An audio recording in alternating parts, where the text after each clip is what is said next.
ठाण्यातील गजानन महाराज मंदिरामध्ये गजानन महाराज प्रकट दिन साजरा करण्यात आला। गजानन महाराज यांचा यंदाचा 147वा प्रकट दिन आहे। त्यात तो गुरुवारी आल्यामुळे सर्व भाविकांमध्ये आनंदाचं वातावरण आहे। ठाण्यातील 3 पेट्रोल पंप परिसरामध्ये 45 वर्ष जुनं असं गजानन महाराजांचं मंदिर आहे। या मंदिरामध्ये दरवर्षीप्रमाणे यंदाही महाराजांचा प्रकट दिन विविध धार्मिक उपक्रम राबवीत साजरा करण्यात आला। 18 तारखेपासून मंदिर या ठिकाणी खुले असून त्यामध्ये विविध प्रकारचे धार्मिक उपक्रम राबवले जात आहेत। दिवस रात्र हे मंदिर भाविकांसाठी खुले ठेवण्यात आलेलं आहे। अखंड वीणावादन, चक्री पारायण, भजन, कीर्तन, नामस्मरण, अध्याय वाचन येथे केले जाते। सकाळी आरती केल्यानंतर महाप्रसादाचं वाटपही करण्यात आलं। मोठ्या संख्येने भाविकांनी या उत्सवाचा आनंद घेतला। लाखोहून अधिक भाविकांनी या मंदिरामध्ये आज दर्शनाकरिता हजेरी लावली होती। मठाधिकारी विनय जोशी यांनी या उत्सवाची माहिती दिली। तर अत्यंत शिस्तबद्ध आणि धार्मिक पद्धतीने येथे हा प्रकट दिनाचा सोहळा संपन्न झाला।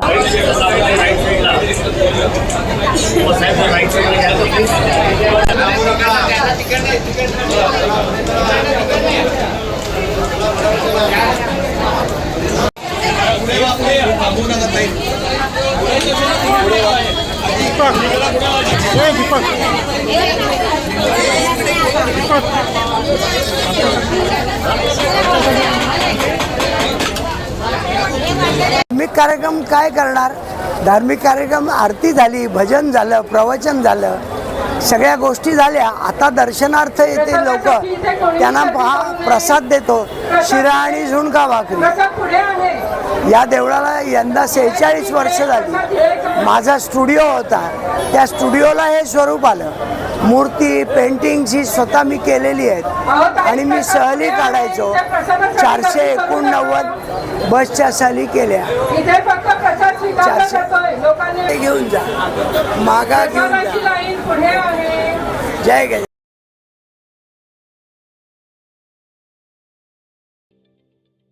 ठाणे महानगरपालिकेचे मालमत्ता कर म्हणजेच प्रॉपर्टी टॅक्स भरण्याचे आवाहन।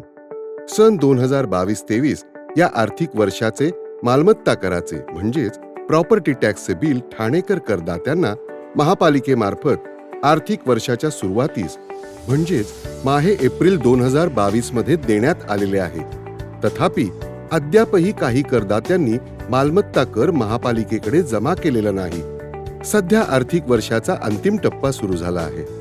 मालमत्ता कर वसुलीसाठी महापालिकेतर्फे कडक कारवाई हाती घेण्यात आली आहे। या अंतर्गत जंगम मालमत्ता, टीव्ही, फ्रीज, वाहन व इतर जप्त करणे तसेच स्थावर मालमत्ता वॉरंट बजावून जप्त करण्यात येत असून मालमत्तेचा जाहीर विक्रीद्वारे लिलाव करून कराची रक्कम वसूल करण्यात येत आहे। मालमत्तेस पाणी पुरवठा करण्यात येणारे नळ संयोजन खंडित करण्यात येत आहेत। त्याचप्रमाणे थकीत मालमत्ता करावर 2% व्याज आकारले जात असल्याने भरावयाची रक्कम वाढत आहे। आपला मालमत्ता कर propertytax.thanecity.gov.in या लिंकद्वारे तसंच गुगल पे, फोन पे, पेटीएम याद्वारे ऑनलाईन पद्धतीने करण्याची सुविधा उपलब्ध करून दिली आहे। शनिवार, रविवार व सार्वजनिक सुट्टीच्या दिवशी नागरिकांना मालमत्ता कर भरणे सोयीचे व्हावे याकरता महापालिकेचे मालमत्ता कर संलग्न कार्यालय या दिवशी कार्यान्वित ठेवण्यात आलेले आहे। तरी मालमत्ता कर वसुलीची अप्रिय कारवाई टाळण्याच्या दृष्टिकोनातून मालमत्ता कर भरून महापालिकेस सहकार्य करावे। धन्यवाद।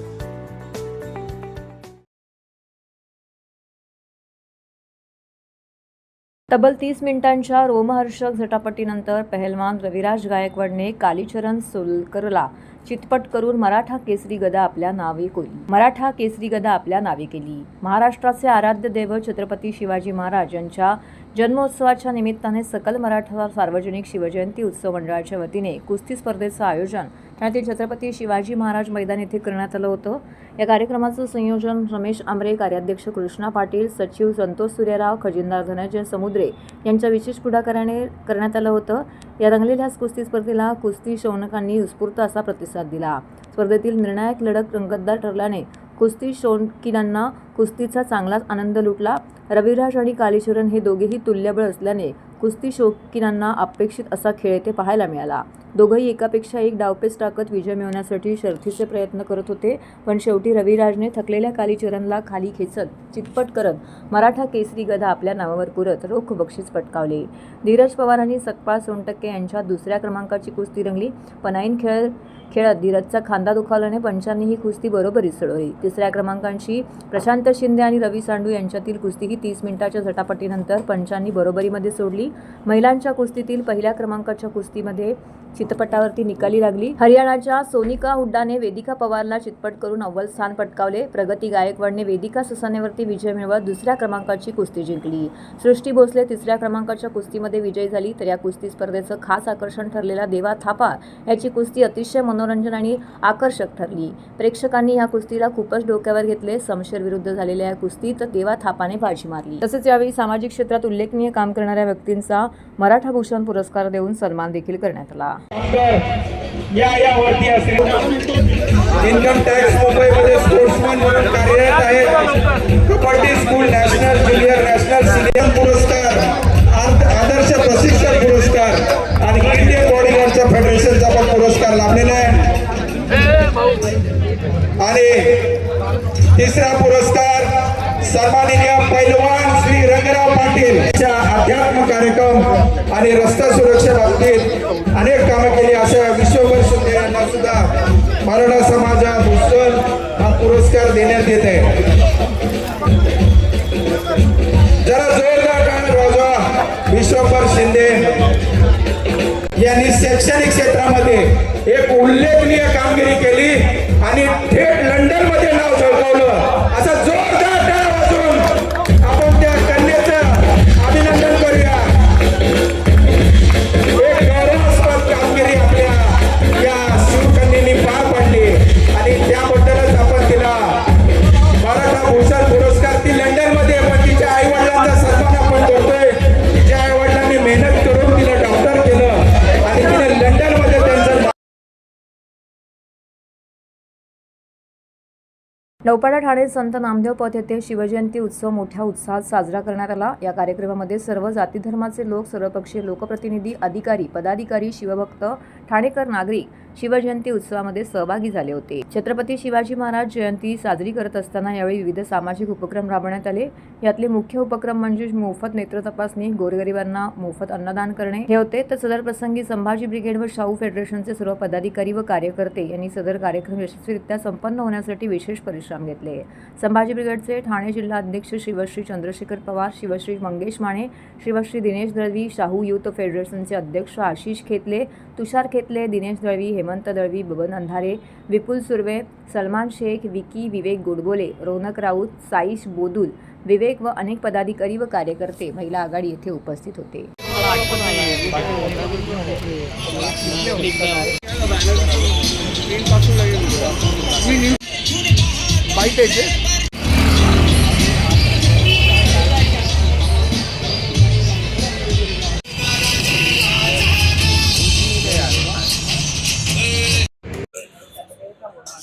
छत्रपती शिवाजी महाराज की जय. छत्रपती शिवाजी महाराज की जय. जय जिजाऊ, जय शिवराय, जय शंभूराजे. आज आम्ही नौपाडा इथे प्रथम म्हणजे पहिल्या वेळेस आम्ही आज महाराजांची जयंती साजरा करत आहोत.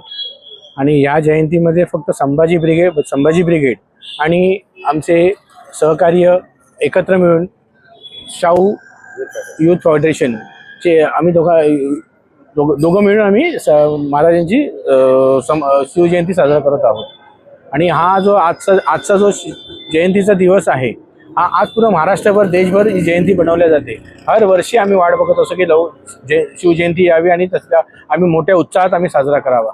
आणि आज सगळे मिळून म्हणजे सगळ्या जातीचे लोक आपल्या बरोबर आहेत शिवजयंती साजरा करायला. आमचा आजचा जो कार्यक्रम आहे तो आम्ही आज मोफत नेत्र शिबिर आहे आणि प्लस आम्ही आज रात्री जे गोरगरीब आहेत त्यांना मोफत अन्नदान करत आहोत. महाराजांनी आज आम्हाला घडवलंय, आम्हाला शिकवलं, आम्ही सगळे त्यांचे मावळे आहोत. भावना एकच असं की की महाराजांनी जे आम्हाला शिकवलेलं आहे, जे आम्हाला शिक्षण दिलेलं आहे, ते आम्ही ह्याच्या पुढे आमच्या पिढीला आणि येणाऱ्या पिढींना नक्की महाराजांचा इतिहास आम्ही त्यांना सांगून प्रेरणास्थान बनवू त्यांच्या मनामध्ये. नमस्कार, जय जिजाऊ जय शिवराय. मी विशाल मटकर, ठाण्याचे एक रहिवासी. संभाजी ब्रिगेड आणि शाहू युथ फाउंडेशन नौपाडा ठाणे येथे आज शिवजयंती सोहळा साजरा करण्यात येत आहे. गेली 3.5 वर्ष झाली. आज आपल्याला माहिती आहे शिवाजी महाराजांचा इतिहास काय घडतोय आणि त्याचाच एक भाग म्हणून एक इतिहास आपल्या पुढच्या पिढीला कळावा आणि पुढच्या पिढीवर महाराजांचे जे काही विचार आहेत, आचार विचार, ते त्यांच्या मनावर बिंबवले जावेत, यासाठी हा उत्सव साजरा करत आहोत आपण इथे. आणि त्याचबरोबर एक समाजाला काहीतरी आपलं देणं आहोत महाराजांच्या तर्फे म्हणून एक मोफत नेत्रदान शिबिर आणि तपासणी आणि समाजातील गोरगरीब जे घटक आहेत त्यांच्यासाठी अन्नदान करण्यात येणार आहे. साधना विद्या मंदिर खारेगाव यांच्या वतीने शिवजयंतीनिमित्त विविध कार्यक्रमांचं आयोजन करण्यात आलं होतं. छत्रपती शिवाजी महाराज जयंती, शिवजयंती उत्सव 2025, शिवजन्मोत्सव व भव्य मिरवणूक सोहळा या ठिकाणी संपन्न झाला. जय भारत स्पोर्ट्स क्लबच्या पटांगणामध्ये हा उत्सव सोहळा साजरा करण्यात आला. या निमित्ताने मुलांनी विविध प्रकारचे साहसी खेळ, छत्रपती शिवाजी महाराज यांची भव्य मिरवणूक यावेळी काढण्यात आली. साधना विद्या मंदिराच्या वतीने राकेश पाटील, रचना पाटील यांच्या पुढाकाराने सदर कार्यक्रम यावेळी संपन्न झाला.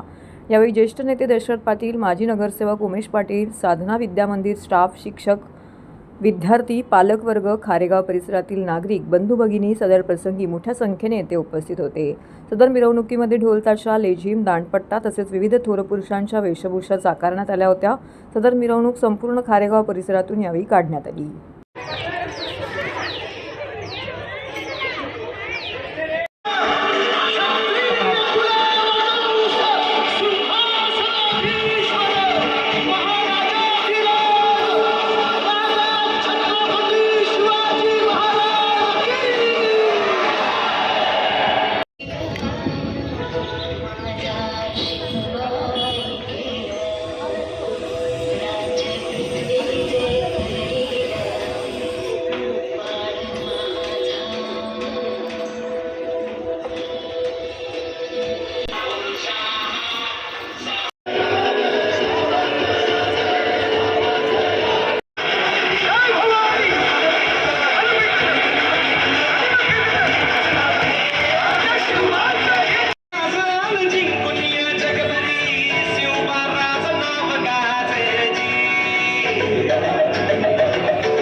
जय जिजाऊ जय शिवराय. आज आमच्या साधना विद्या मंदिर शाळेतर्फे आज शिवजयंतीची मिरवणूक काढण्यात आली. शाळेचा हे 24वा वर्ष आहे, परंतु आज आम्ही मिरवणूक काढण्याचं हे आमचं 5वं वर्ष आहे. शाळेमधील जवळजवळ 400 ते 450 मुलं आज मिरवणुकीमध्ये सहभागी झाली होती. मिरवणुकीमध्ये केवळ सहभागी न होता मुलांनी विविध प्रकारचे बालनाट्य इथे करून दाखवली. महाराजांच्या जीवनावर काही प्रसंग होते तेही करून दाखवले. त्याचप्रमाणे मुलांनी उद्बोधक कथा याच्यामध्ये सांगितल्या. तसंच दांडपट्टा इथे तुम्हाला पिरॅमिड्स करून दाखवले, लेझिमचे खेळ मध्येतून ते करून दाखवले आणि अत्यंत शिस्तबद्ध पद्धतीने ही आमची मिरवणूक झाली होती. वास्तविक पाहता शिवजयंतीचा उद्देश हाच आहे करण्यामागचा की महाराज काय मुलांना कळावे. आज शिवाजी ह्या शब्दाचा अर्थच आहे नावाचे शिवाजी महाराजांच्या की शिका, वाचा आणि जिंका. आज महाराज कोण होते आणि फक्त चंद्रकोर किंवा दाढी वाढवून आपल्याला महाराजांचे विचार आत्मसात करता येत नाही. तर महाराजांना प्रत्यक्ष कळलं पाहिजे महाराज काय आहेत. महाराजांची दूरदृष्टी आपल्याला घेतली पाहिजे आणि महाराज केवळ एका समाजाचे नसून आज महाराज स्वराज्यासाठी केवळ लढत नव्हते तर सुराज्यासाठी सुद्धा लढत होते. आणि मला वाटतं आज ह्या काळाची गरज आहे की आपण सर्वसामान्य जनतेबरोबरच सगळ्यांसाठी झटलं पाहिजे आणि व्यवस्थित सगळ्या गोष्टी. छत्रपती शिवाजी महाराजांच्या 395व्या शिवजयंती निमित्त सर्वांना भगवान शुभेच्छा. आज येथे आपण साधना विद्या मंदिर तर्फे इथे कार्यक्रम आयोजित केलेला आहे शिवजन्म उत्सवाचा. लहान मुलांनी विविध कार्यक्रम करून दाखवले ज्यामध्ये महाराजांचं जीवनपट होता, त्यांनी कसा लढाया केला यावर माहिती देखील होती. लहान मुलांना इथे शिक्षण दिले जाते की छत्रपती शिवाजी महाराजांची जी शिकवण आहे की महाराजांनी आपल्याला आयुष्याबद्दल जे थोर विचार सांगितले ते इथे आपण देखील मुलांना शिकवण्याचा प्रयत्न करतो. आज या शिवजयंतीच्या निमित्ताने मी एवढंच सांगेन की छत्रपती शिवाजी महाराजांनी कसं सर्व धर्म समभाव केला आणि स्त्रियांना एक समानतेची वागणूक दिली, तसे हल्लीच्या काळामध्ये जे घडणारे प्रकार आहेत त्यांच्या कुठेतरी आटोक्यात आले पाहिजेत आणि महाराजांच्या विचारांचा आता हा वारसा पुढे चालला पाहिजे. यासाठी होणारे प्रत्येक प्रयत्न करण्याची आमची तयारी आहे. जय शंभू, जय शिवराय.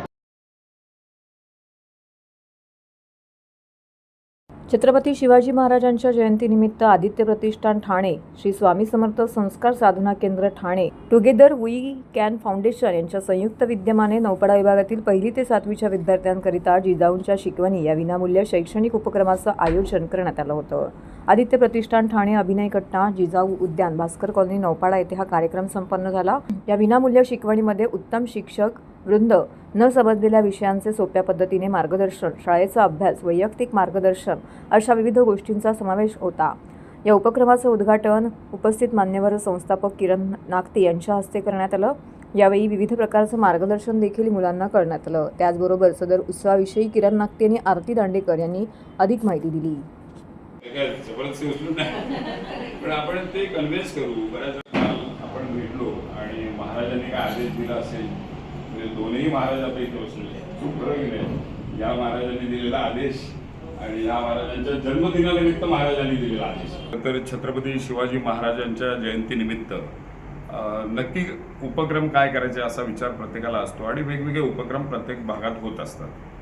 स्वराज्य मिळवण्यासाठी आपल्या राजानं काय केलं हा इतिहास जरी वाचलेला असला तरी तो अंमलात आणला जातो की नाही हा मोठा प्रश्न असतो आणि त्याच्यासाठी बाळकडू मिळणं गरजेचं असतं आणि ते जिजाऊंकडनंच मिळालं पाहिजे. म्हणजे होतं असं शिवबा जन्मावा पण तो शेजारच्या घरात असं आपण नेहमी म्हणत असतो. त्याचं महत्त्वाचं कारण असतं की आईमधली जिजाऊ जेव्हा निर्माण होते ना तेव्हा शिवबाचा खरा जन्म होतो आणि म्हणूनच असे अनेक शिवबा घडवण्यासाठी जिजाऊची शिकवणी खरं तर ही संकल्पना घेऊन आदित्य प्रतिष्ठान ठाणे असेल, श्री स्वामी समर्थ संस्कार साधना केंद्र असेल, टुगेदर वी कॅन फाउंडेशन असेल, या तिन्ही संस्थांनी मिळून हा प्रयत्न केलेला आहे. खरं तर टुगेदर वी कॅन फाउंडेशनच्या माध्यमातून वेगवेगळ्या ठिकाणी हा प्रयत्न आधी झाला होता. त्याहून आधी मी सांगेन की 20 वर्ष आधी जिजामाता अभ्यासिकेचंच स्वरूप इथे होतं आणि आज खूप बरं वाटतंय की शिवजयंतीच्या निमित्तानं पुन्हा एकदा जिजाऊची शिकवणी म्हणून आपण ही संकल्पना आणतोय. ही फक्त संकल्पनाच नाही तर अनेक आपल्या विभागात राहणारे असे शिक्षक आहेत जे रिटायर्ड आहेत, ते शिक्षक स्वतः एकत्र येऊन आमच्या आरतीताई आहेत त्यांच्या सोबत असलेली ही संपूर्ण टीम आणि स्वामी समर्थ संस्कार साधना केंद्रामध्ये जे काही पालक संस्कार वर्ग आपले सुरू असतात असं एकत्रितपणे ही शिकवणी होणार आहे. आणि ह्या शिकवणीसाठी महत्त्वाचा मुद्दा म्हणजे होतं असं की मेरिट असतं, गुणवत्ता असते, पण खिशात पैसे नसतात, इतकी गरिबी आजूबाजूला असते. आणि दुर्दैवानं गुणवत्ता असलेला आपला विद्यार्थिनी मागे राहतो आणि ते होऊ नये म्हणून ह्या सगळ्या जिजाऊ एकत्र आलेल्या आहेत आणि ह्या जिजाऊंनी ठरवलेल्या आहेत की आपण अशी शिकवण देऊया की तो शिवबाच निर्माण होईल. नमस्कार, माझं नाव आरती दांडेकर. आदित्य प्रतिष्ठान आणि स्वामी समर्थ प्रार्थना केंद्र आणि टुगेदर वी कॅन यांच्या सर्वांच्या एकत्र येऊन आम्ही ही जिजाऊ शिकवणी म्हणून एक संस्कार वर्ग आणि ज्ञान प्रसार करण्याचं एक सुरुवात करतो आहे. तर ह्या अभ्यासिकेमध्ये आम्ही गरजू मुलांना, ज्यांना क्लासेस लावायला परवडत नाही किंवा शाळेत एखादा विषय कळत नाही, अशा मुलांना आम्ही ते शिकवणार आहोत. आम्ही समस्त महिला, सर असे आम्ही एकत्र येऊन ही अभ्यासिका घेणार आहोत. सो आम्हाला जास्तीत जास्त मुलं येतील आणि आम्ही त्यांना शिकवू शकू आणि ज्ञानाचा प्रसार करू शकू, इथे संस्कार करू शकू, हे सर्व करण्याची आमची इच्छा आहे. सो यासाठी महाराजांचा आणि स्वामी समर्थांचा आशीर्वाद आमच्या पाठी आहे असं मी समजते. कर्करोग झाल्यावरती एखाद्या मोठ्या खाजगी रुग्णालयात अथवा मुंबईत टाटा रुग्णालयात धावाधाव करावी लागत असली तरी जिल्ह्याच्या ग्रामीण दुर्गम आदिवासी भागात कर्करोग रुग्णांचे तात्काळ निदान करण्यासाठी जिल्हा आरोग्य विभागाची कर्करोग निदान मोबाईल बस रुग्णांसाठी आधारवत ठरत आहे. एका दिवसाला साधारणतः 100 ते 120 रुग्णांची मौखिक व स्तनगर्भाशय पिशवी कर्करोग तपासणी केली जाते. कर्करोगाची लक्षणे पटकन समजून येत नाहीत, त्यामुळे अनेक जण निर्धास्तपणे वावरत असतात. मात्र अचानक कर्करोगाचे निदान झाल्यावरती मनात नको ती शंका निर्माण होते. त्यामुळे वेळोवेळी शारीरिक तपासणी करून घेणं क्रमप्राप्त आहे. यावेळी कर्करोगाचे निदान झाल्यावरती यापासून बचाव करता येणं शक्य आहे. त्यामुळे जिल्ह्याचे आरोग्य उत्तम राहावे यासाठी आरोग्य उपसंचालक डॉक्टर अशोक नांदापूरकर यांच्या मार्गदर्शनाखाली ठाणे, पालघर, रायगड जिल्ह्याच्या ग्रामीण दुर्गम आदिवासी भागातील रुग्णांच्या सेवेसाठी कर्करोग निदान मोबाईल बस फिरत आहे. दिवसाकाठी 100 ते 120 रुग्णांची कर्करोग तपासणी केली जात असल्याची माहिती जिल्हा शल्यदंत चिकित्सक डॉक्टर अर्चना पवार यांनी दिली आहे. महाराष्ट्र शासन आरोग्य सेवेने आपल्या डिव्हिजनसाठी एक मोठी कर्करोग व्हॅन दिलेली आहे. ती व्हॅन आपल्याकडे 9 तारखेला माननीय उपमुख्यमंत्री एकनाथ शिंदे सरांच्या वाढदिवसाच्या दिवशी आपल्याला इथे ठाणे डिव्हिजनसाठी देण्यात आलेली आहे. ती व्हॅन 3 जिल्ह्यासाठी आहे. सध्या ती ठाणे जिल्ह्यामध्ये आहे. आपण PSCला, सब सेंटरला आणि जिल्ह्यात वेगवेगळ्या ठिकाणी ग्रामपंचायत गावात ती व्हॅन पोहोचवतो. त्याच्यामध्ये स्त्रीरोग तज्ज्ञ, एक डेंटिस्ट, असिस्टंट, स्टाफ नर्सेस असं सगळं ताफा आहे आणि ही व्हॅन गावोगावी खेडेगावात फिरत राहते. आता जवळपास 10 तारखेपासून आपण हा कार्यक्रम हाती घेतला आहे. आपण डेली जवळपास 100 ते 120 पेशंट याच्यामध्ये चेक करतो. याच्यातला मेन उद्दिष्ट हा आहे की खेडेगावात जे लोक राहतात त्यांना मुख कर्करोग, जे तोंडातलं, जिभेचं असेल, दाताचं असेल किंवा घशाचं असेल, ते कॅन्सर डिटेक्शन करणं, अर्ली डिटेक्शन करून त्याला ट्रीटमेंट करणं, किंवा गर्भाशयाचा कॅन्सर असेल किंवा गर्भाशयाचा मुखचा कॅन्सर असेल, हे डिटेक्ट करणं फिमेलमध्ये. आणि हे लोक उजवली बऱ्याच अंशी शहरामध्ये येत नाही, ते गावात राहतात. त्यांना जेव्हा आपल्याकडे येतात ते खूप ॲडव्हान्स स्टेजला असतात. मग त्याच्या ट्रीटमेंट वगैरेमध्ये त्यांच्या खूप बाधा येतात किंवा बऱ्याच अंशी मग जीव गमवावा लागतो. तर हे होऊ नये म्हणून लोकांपर्यंत ही व्हॅन पोचत राहते आणि आपल्याकडे आहे त्याच्यामुळे आपण ते करतो आहे जवळपास आता. आणि आपल्याकडे आता ॲटलिस्ट 2 महिने ती व्हॅन कंटिन्युअसली आपल्या ठाणे जिल्ह्यात फिरत राहणार आहे. त्याच्यानंतर ते रोटेशन वाईज दिली जाईल. ते आपल्या डिव्हिजनमध्ये पालघर, ठाणा आणि अलिबाग अशा 3 जिल्ह्यासाठी आहे. तर ते सगळं आपण हे मेनली कर्करोग, याचं नावच आहे कॅन्सर डिटेक्शन व्हॅन, म्हणजे कर्करोगची निदान व्हॅन म्हणून. तर ती सगळीकडे फिरून त्या लोकांचं आपण त्या ठिकाणी तिचं ट्रीटमेंट करणं, त्याचं बायोप्सी करणं, त्यांना जर गरज पडेल तर पुढे रेफर करणं, जिल्हा रुग्णालय असेल, उपजिल्हा रुग्णालय असतील किंवा RH असेल किंवा मोठ्या इन्स्टिट्यूटमध्ये रेफर केलं जाणं, या सगळ्या गोष्टी आपले ते डॉक्टर आणि स्टाफ त्या लोकांना त्या दृष्टीने मदत करतात. इनिशियल काही स्टेजेस असतात तिथं ऑपरेट करणं, त्याची बायोप्सी घेणं, ते सगळे कार्यक्रम तिकडे चालू आहे. आणि हे अतिशय उपयुक्त उपक्रम आहे आणि त्याचा रिअली खूप फायदा होताना दिसतो आहे. आणि मी आव्हान करतो आपल्या माध्यमाद्वारे की जास्तीत जास्त रुग्णांना याचा फायदा घ्यावा. आपण व्हॅन कुठल्या दिवशी, कुठल्या तारखेला, कुठे असणार आहे आणि त्याच्याबद्दलचं तिथलं BDO असतील, ग्रामसेवक असतील, PSCचे मेडिकल ऑफिसर असतील, RHSDचे मेडिकल ऑफिसर असतील किंवा गावाचे सरपंच यांना कळवण्याची पण व्यवस्था करतो आहे. तर डेफिनेटली जास्तीत जास्त लोकांनी याचा फायदा घ्यावा.